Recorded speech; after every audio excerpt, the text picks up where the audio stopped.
Oke, Apple tuh kemarin baru saja mengadakan event tahunan buat developer dari mereka, yaitu adalah WWDC alias Worldwide Developer Congress. Kelihatan banget nih kalau pada tahun ini fokus Apple itu terdapat pada Apple Intelligence alias ini AI versi Apple. Meskipun ini sebenarnya ya semacam rebranding aja ya dari AI ya. Apple Intelligence kan disingkat jadi AI. Tapi di luar itu tentunya masih ada juga update reguler pada WWDC yang ada pada iOS, iPadOS, dan tentu saja yang jadi fokus pada video kali ini adalah macOS. Ada banyak banget fitur-fitur baru yang diperkenalkan oleh Apple pada macOS terbaru, yaitu adalah macOS Sequoia.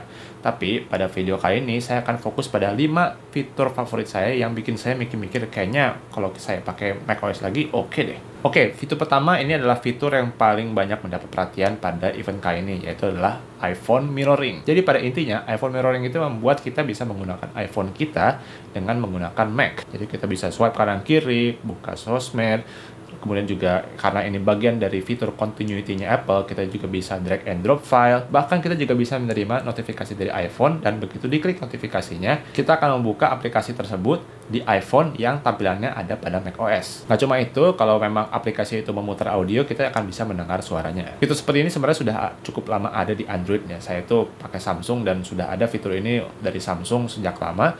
Tapi yang membedakan kali ini adalah kalau Apple ya, pertama ini Apple ya mungkin integrasinya akan lebih bagus karena semua dari hardware software itu terintegrasi. Tapi menurut saya yang cukup menarik di sini adalah kita bisa menggunakan fitur ini tanpa perlu iPhone kita tuh dekat dengan kita. Jadi kalau iPhone kita tuh misalnya di rumah, di ruangan lain gitu, kita masih bisa menggunakan fitur ini tanpa harus unlock dulu. Karena kalau phone mirroring dengan Android itu biasanya mewajibkan kita untuk menempatkan HP kita tuh nggak jauh atau minimal harus on dan unlock. Fitur kedua yang menurut saya cukup menarik adalah upgrade pada Siri ya. Jadi Siri itu kan ya mungkin adalah salah satu voice assistant yang mungkin paling lemah ya ketimbang misalkan Google Assistant atau bahkan sama Bixby aja mungkin masih bisa bersaing. Tapi kali ini sepertinya Apple cukup serius dalam mengembangkan Siri karena mungkin sudah ada teknologi AI juga ya. Jadi kali ini Siri itu bisa mengerti secara konteks ya. Jadi misalnya kalau kita itu minta mencarikan file dari orang tersebut di komputer kita yang dikirim misalnya pekan lalu. Nah, Siri itu bisa membantu kita untuk menemukan file yang kita maksud. Ya. Sebenarnya emang kalau macOS itu menurut saya sudah sangat-sangat juara ya kalau soal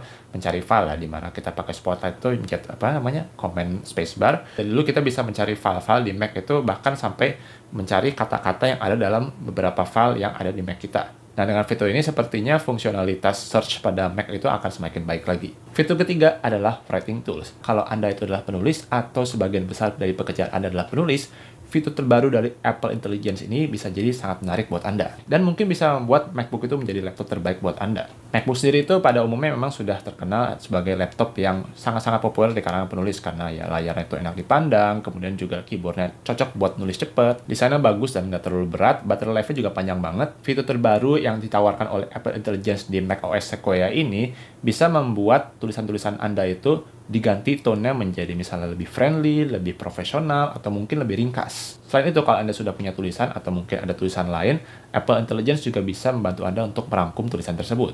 Kalau saya pribadi, karena saya itu sering sekali menulis paper dan juga sering berkomunikasi dengan orang-orang lain melalui email, lalu melalui chat, dan sebagainya, dan kadang-kadang itu butuh formal, buat saya ini menjadi fitur yang sangat menarik dan mungkin sangat-sangat penting, apalagi kalau formalitas atau tone dari kata-kata kita itu sangat-sangat penting. Yang berikutnya adalah window tiling. Jadi ini adalah fitur yang udah lama banget ada di Windows ya.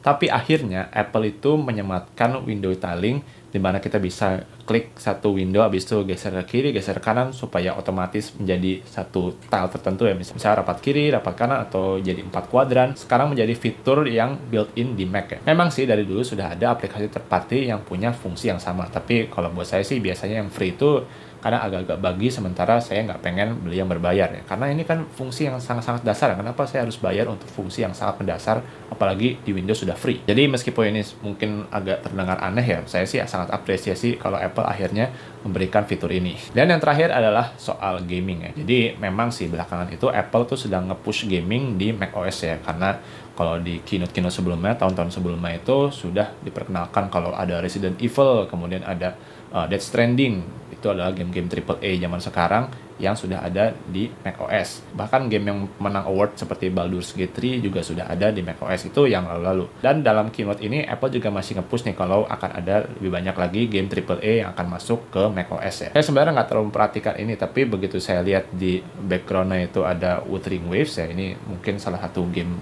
gacha yang lagi in ya. Game seperti ini sudah ada di iPhone, di iPad, tapi menurut saya game ini experience-nya paling bagus kalau kita mainkan di komputer laptop atau desktop.